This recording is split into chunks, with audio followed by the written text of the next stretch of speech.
Hello everyone, welcome to another sketchbook tour. As you might have noticed, I'm being more active on the channel at the moment. I'm enjoying sharing my work and sharing more about the process and about what I'm working on at the moment. And while I'm working on a few of the new exciting things, I thought I'd go back and show some old sketchbooks as part of the Robosphere project. This is going to be one of two videos going over two sketchbooks that I worked on in quick succession while I was wrapping up some of Volume 3. And in here and the next one, you'll find examples of designs and concepts for things you'll see in Volume 3. So without further ado, let's get started. This is Kessel. He's one of the city border guards that you see in Volume 3. At this stage, I was still working on his design. Originally, he was kind of a very bulky, and he had kind of a samurai influence to his design. He had these big swords and a very heavyweight kind of metallic skirt. This has been revised now. He's a lot slimmer and he has kind of a more knight almost aesthetic to his design as opposed to like the samurai look that his early design had. These are still quite nice sketches though. This is a sketch of Geordie in an exact scene from Volume 3 where he's fighting some of the enforcers. I'm not going to say anything else about this because of spoilers, but I'm very happy with how this sketch turned out. This is Mechanique. And this is the exterior of the guard's tower as viewed from outside the city beyond the border wall. This again is being used for an exact frame in Volume 3. This is some detailing of the workers' quarters in the factory that Russell worked at. Much of the workers' quarters was obviously inspired by silent films such as Fritz Lang's Metropolis and other German expressionist films. However, a lot of the exact layouts of things are taken from areas of the London Underground that I travelled through a lot while I was on my MA character animation course, which I was on when I was working on this sketchbook. So this is an exact part of the tube. I think it's near King's Cross, but I've just modified it slightly. Here's the factory manager again. This is a study that I was working on for bio artwork for the character.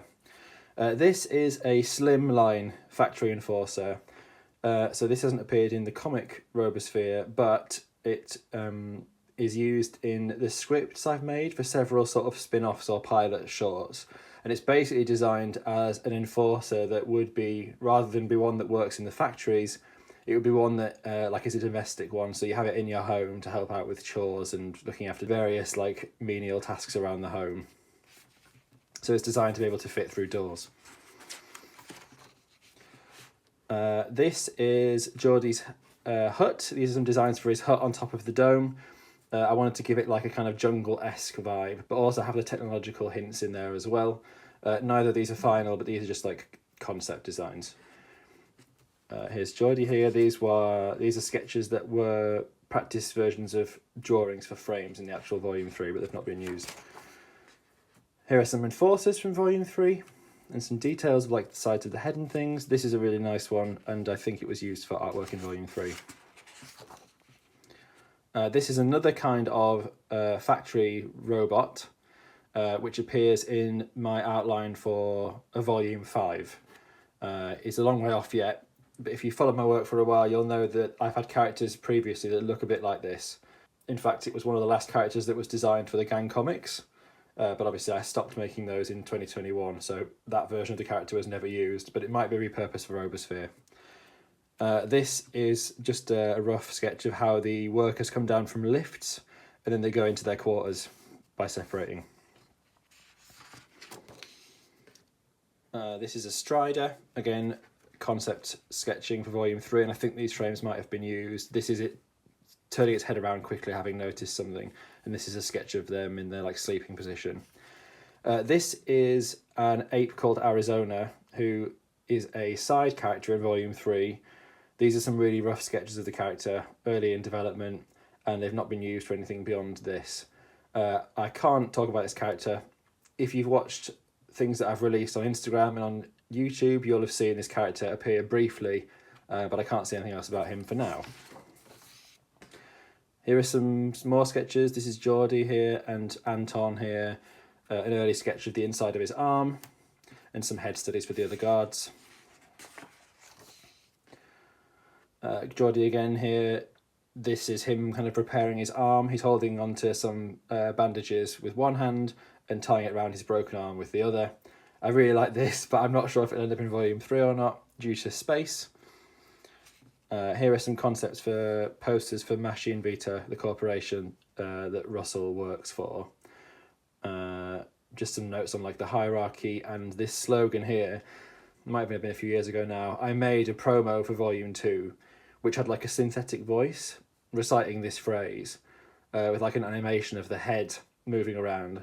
But my computer had like a fatal crash and I lost it. So I've never been able to recreate that. But I wrote this down so I wouldn't forget. Here are some more enforcers here. This one ended up in volume 3. Not sure about these two.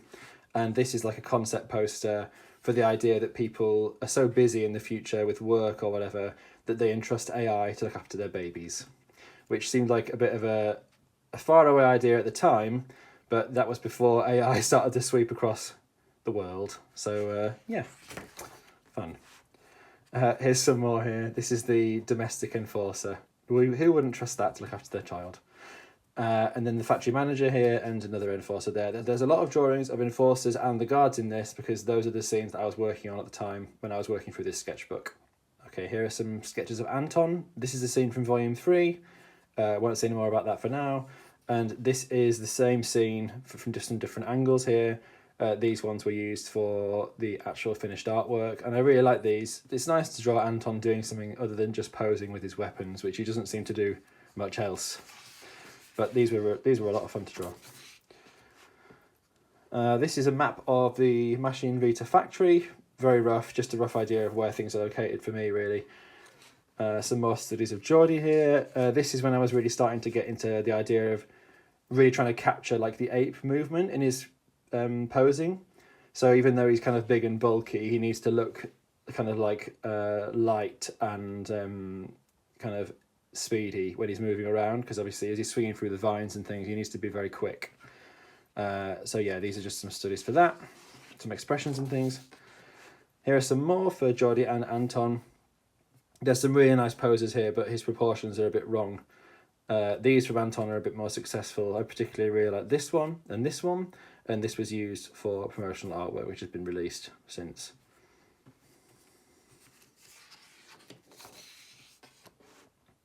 A couple more of Geordie here and the flowers.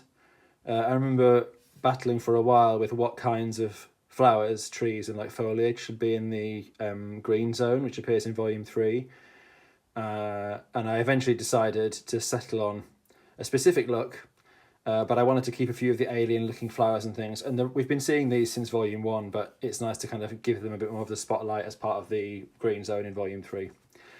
Here are some buildings for the town, the robots town. This is like an early sketch of the museum, the archive, sorry, where Casimir works, and obviously we see a lot more of that in Fatal Error and the sketchbooks as part of Fatal Error. Some more minor characters here. This is one of the artist robots, the Bauhaus dancing troupe. Castle again. This is when I started to slim his design down. This wasn't really used, but I've refined it more now into what is his final design. More side characters here. Arizona again. This is Stony Joe, who is a pizza oven robot, and he has a good friendship with Mars, and we'll see more of him in future, but not at the moment. Geordie again there, and some more here. Around this time I was thinking about doing animatics to introduce a few of the characters, and this is a sketch of Geordie on his phone, which was planned to be used for one of those, but I've not made the Geordie one yet, and it's not a priority at the moment. Some more of Arizona here. Russell in his parka, which I wouldn't attempt again until the sketchbook in the previous video that I made about my sketchbooks, which is several sketchbooks later. Arizona again, and again here. These were also for an animatic that I was outlining to do, which would introduce Arizona, but I decided it was best to not do that and let the readers of Volume 3 discover him for themselves. Some more here, and here he is riding on top of a strider, which in the post-apocalyptic landscape, pre-Volume 1, I imagine would be quite a good way to get around because they're so tall and you can see for miles around, so that's probably quite a good idea. Close up here again, this was for the animatic. This is a Christmas card I made from a few years ago, which has some of my old characters, the gang, well, representatives of the gang anyway, because there were so many of them, with Oscar, Russell and Casimir from Robosphere. I like this image actually, but I never went back to do a digital version of this. Here's another one of Geordie again. Proportions aren't quite right, but you can see how the ape kind of proportions were being developed here rather than the super exaggerated original design where his legs are like really, really small. To be able to do a lot of the poses that Volume 3 demanded of him, he needed to have longer limbs. So these are all sketches for frames from Volume 3's various action scenes. I won't go into any of these for now, but some of them were quite a lot of fun actually. And some for Russell and the other characters as well. These are also from Volume 3. This was a lot of fun actually. These are sketches for an artwork of Russell and Geordie, which was one of the last things I posted last year, I believe. Anton again here. Oh yeah, it's funny to note that a lot of the relationships that my OCs have in sketches and promotional artwork is often actually, it takes place after where we're currently at in the comics, because these two haven't met in the comics, but they will become friends in spite of how Volume 3 starts off. And that's the case for a lot of characters as well. So another example would be like Mars and Russell, or Russell and Casimir. They're a lot closer in promotional artwork than they are actually in the comics at the moment, but that's just one of the joys of being one person producing all this stuff on my own. Okay, this is Decider. He's an old costume design, and he may be prominent in future Robosphere projects. He was in the script for one of the spin-offs that I made, which was set in a desert, but that's not been released, and it wasn't chosen for my grad film either. Fate and Error was instead. Here's some more of Arizona and some Striders. Another one of Geordie here, showing off a bit of an attitude. I like the blue pencils that I use for this. I used to use them a lot, but then I kind of toned it down in favour of using regular pencils. Some more studies here. This is Casimir this time. Again, these were used in Volume 3. He doesn't spend a lot of time with his helmet off in Volume 3, but these are quite nice. I'm quite happy with how they turned out. Oh, this is just like I was saying. So here's Oscar cutting Geordie's hair. Their relationship in Volume 3 is strained, to say the least. They're not friends in any way, but I imagine in future they probably will be. This is Vivian, who, again, like the other video that I showed you, this was before I'd redesigned her, and she's kind of got a bit of her old look here. A scene from Volume 3, won't say anything else about that for now. This is Ball, the grey Dada with a mug with cookies in it. As part of the design. I saw this in Tiger and thought it was quite fun. Castle again. This is his redesigned look. Well, an earlier version of this sort of slimline look that he had. It was more inspired by like knights, to give him more of like a sense of like grandeur to his kind of armour. This is a Strider looking around a corner at someone who's trying to escape. This kind of bit here is supposed to be like fleshy and flexible. So I don't know if it would be able to balance itself bending over like this, but I just thought it was quite a funny image and quite creepy as well, actually. Finally, some Enforcer studies for Volume 3. These were used for a scene, like a top-down look at one of the labs, and they're all like attending to different machines and things. And that's it. That's the end. Oh, there's Yorick. You might be meeting before too long. But that is it. Hope you enjoyed that. And I'll be following up shortly with the sketchbook immediately after this one. And following that, there will be some more animated treats to come. Thanks for watching.